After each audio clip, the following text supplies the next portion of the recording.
sunny in South Florida. I'm headed up to the Palm Beaches right now. Just finished with some customers in Tamarack.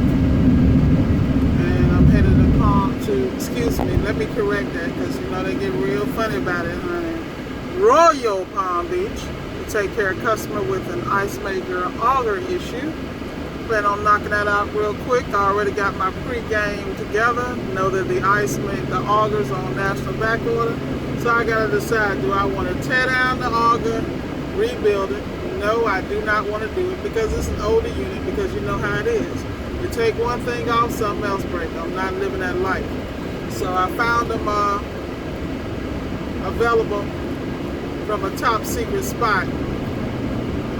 So I'm going to go ahead and get the customer information, move on. That should take me no more than 15-20 minutes. Got the estimates ready to go, locked and loaded. Then after that, I got to jump back down to Fort Lauderdale, take care of another customer. I try to keep all my stuff in order. You know, I like my jobs will be in all the same area, but sometimes I'll get a call and, you know, I have to decide, do I really want to go out to Palm Beach? But I realize I'm building my customer base, so I gotta be reactive, I gotta be on point, and I gotta be responsive. You know, is a better word. So anyway, I wanted to put a challenge out there to everybody, and I just want to tell you guys, please like, share, and subscribe. It helps the algorithm, it helps the channel, and we can get this positive information out to other people. So this is the challenge. I'm looking at my numbers, you know, I was finding my way. I really started grinding on the business in May when I left my corporate job, and I've been able to accumulate some sales during that period of time. Pretty impressive. But the bottom line is this: I'm all about pushing the envelope and pushing myself to be the best. So I want to challenge everybody to take this last quarter of the year and make more, whatever it is, more sales with more profit than you made in the first 3 quarters of the year. Now that right there is game. You always got to push yourself. So that's what I'm going to do. I'm challenging you guys. Look at your numbers. Look at where you are now. And you want to make more in the next 3 months than you made in the last 2 months than what you made in the first 10 months. I know that's crazy, you know. And I mean, we already in the quarter, 1 month in, but hey, I'm anal like that. I like to push. So that means y'all need to get the popping. We're getting ready to get into Thanksgiving. People getting ready to pop up the ovens. You need to tighten up your oven game, your schematic game, your electrical diagnostic game. I'm telling you, know where you weak at and fix it. I spent this weekend working on my areas of weakness. You know, because you can never, ever show weakness. You gotta know your stuff and be on top of your game. That's gonna set you apart from your competition. And you gotta be able to communicate, work on your customer service skills. You know where your areas are. Make sure your paperwork's in order. Don't be fumbling with the customer for an invoice or estimate. Have that stuff ready when you get there. If you do your pregame, you're going to know ahead of time what it needs, or have some idea. Load it on the estimate, and whatever the customer doesn't need, just delete it. That means you're on top of the game. Don't ever have the customer waiting, because if you'd be surprised. A lot of these people already done the research. They're only calling you because they don't feel they can do it. You know, I have people tell me all the time, well, I'm not doing it because I don't have the tools. So I'm looking at them side eye like, get some. Like, for real. You the expert? But it's okay, though. This is a game. Know how to play the game and win.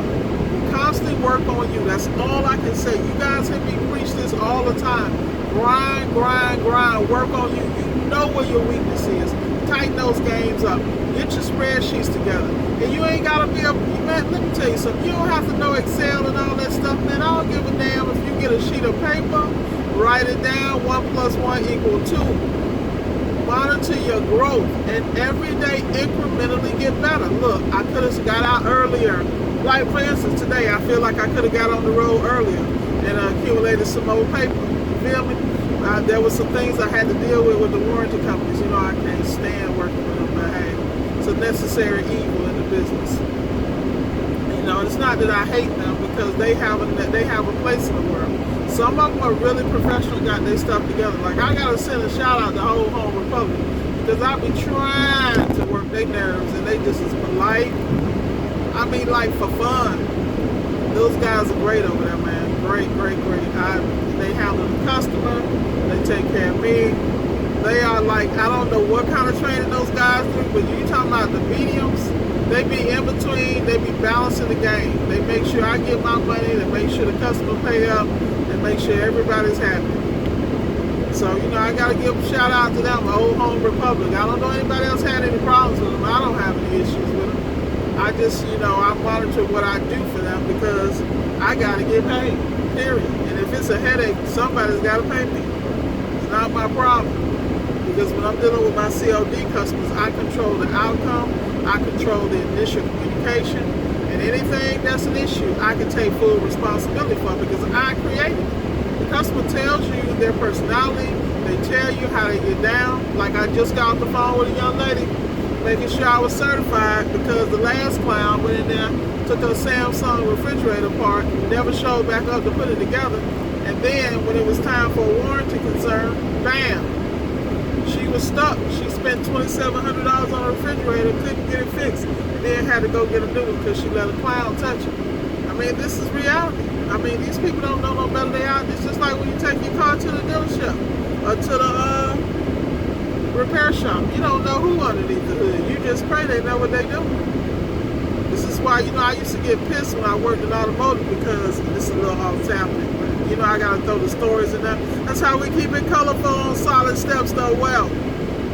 You know, and I used to get pissed because customers used to walk around the car, they used to pop the hood, make sure we change the oil. And I'm looking at them like, damn, I didn't do it. But I understand that customer's mistrust was created by the clowns before me. So it is what it is. It comes with the territory. The key is how are you gonna raise your game, your professionalism, your trust level, your integrity level, your moral compass with these clients. You are the determining factor. This is why I touch everything. And I'm constantly working on standards of operations because I'm like, damn,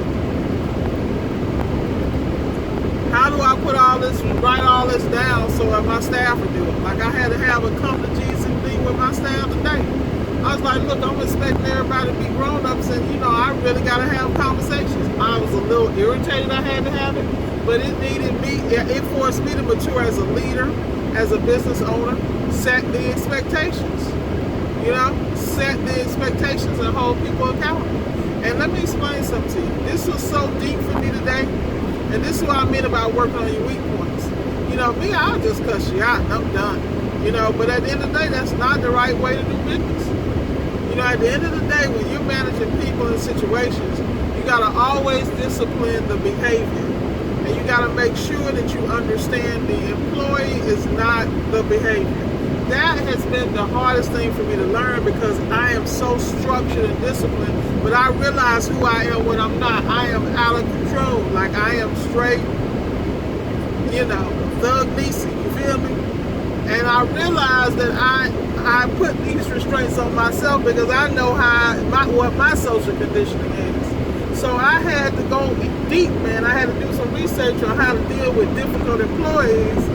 And, you know, I realized that my background, you know, I specialized when I was in corporate America dealing with the people that nobody else didn't want to deal with because I came from that. I was cut from that cloth, extremely gifted, extremely talented, but I wanted to do stuff my way. And since I was smarter and, you know, I had immense IQ, I was like, what are you saying? Then I had to realize people have rules and regulations in place for a reason. So, you know, it's all about growth.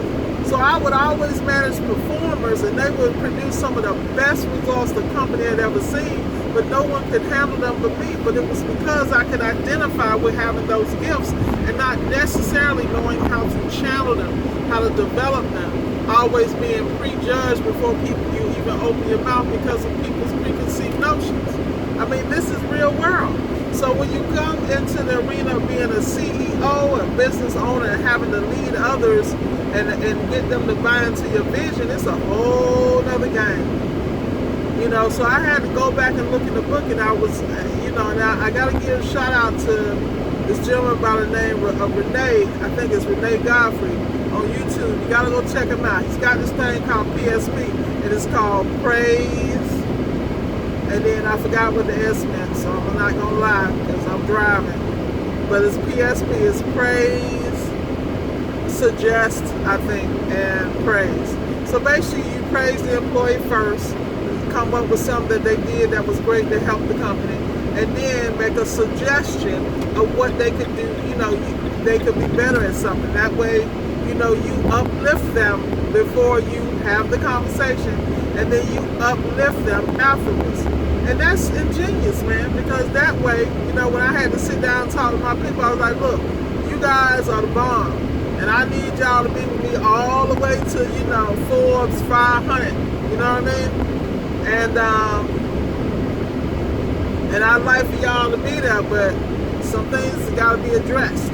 And we had those conversations one-on-one, you know, and it took a lot, but it really didn't. It was just really having a people-to-people conversation about the business, about where we want to go and how we want to set the tone example that people of all backgrounds can work together, you know, and diversities can work together and create something phenomenal. So that's what I'm talking about, y'all. I know where my weaknesses are, and I got plenty of them, but I'm working on them every day, like every day. Like right now, I'm going to this customer. I don't even want to go out here because I really want to call them and say, look, your part is national back order, so this is the hookup. Go ahead and order and do it yourself. And then I had to realize I'm dealing with these millennials that don't want to do anything, and if they can hit a button and get it handled, you know, quickly, they prefer it. They really want to just pay you and make it go away. And I had to really kind of change my brain because I was like, I was going to call them and hook them up with a part number because it's plug and play, you know. But you got to realize they're paying for a service, so I got to show up, even though this is a minor repair in my mind, you know. But I had to change. I had to put me in check. Why are you really giving this customer this information? Why are you trying to get a customer hookup? Is it because your ass is lazy? Not disciplined enough to go out here and represent your company in the proper way? That's what I mean about holding yourself accountable. There's plenty of times we're exhausted and tired, but we asked for this. You didn't ask for your company to fail. You asked for it to be successful. Now deal with it, damn it. You know what I mean? This is Miss Moore talking to Miss Moore, and this is why y'all listen to me, because I'm real as they come, man. I have no problem, man. Sharing my mistakes, because I want you to learn from me. And look, I realize you're gonna have to bump your head now, because you know, most of us, if it was this easy, everybody be doing it if they just took notes and followed lead. Very few people can do that, you know. But you know, take it from me, everything is a step. So like I said, the challenge, number one, like, share, and subscribe. Yo, thumbs up, hook a sister up. You know, share this with somebody that need to hear it. But the challenge is, the last couple of months of the year, I need y'all to put the pedal to the metal, man. I need you to hit this thing, because the key is you want to hit hard when everybody's slowing down, because we in America, people fat and lazy and trifling. You want to put your pedal on you want to push hard, because the reason you want to push hard is because you want this to roll right into January of 2021. And you want that momentum to continue to carry through the company. And you, because you are the owner and you are the sole proprietor, you control that. You know? And that's why I'm always telling people all the time that fame ain't family. You better have your eyes open. You're going to take some blows. You know, I took many, man. And some people thought they was going to take me out. But guess what? Try again. Like I said, I'm that cool-ass auntie. Always got your back. And I'm going to keep it 100. So I done ran my mouth enough. I think I'm almost out of breath. That's amazing. And I want y'all to have a phenomenal day. And I want y'all to show up and let the world know you are here and you ain't going nowhere. That you're here to plant this business in American soil and live the American dream like no other. Trust and believe. I believe in you. All you got to do is believe in you. Be blessed. This is your shout out on Monday from South Florida. Solid Steppers, stand up. Talk to y'all later. I'll holler at y'all on Tuesday. Have an outstanding day and make it count. Be blessed. This boy is signing off.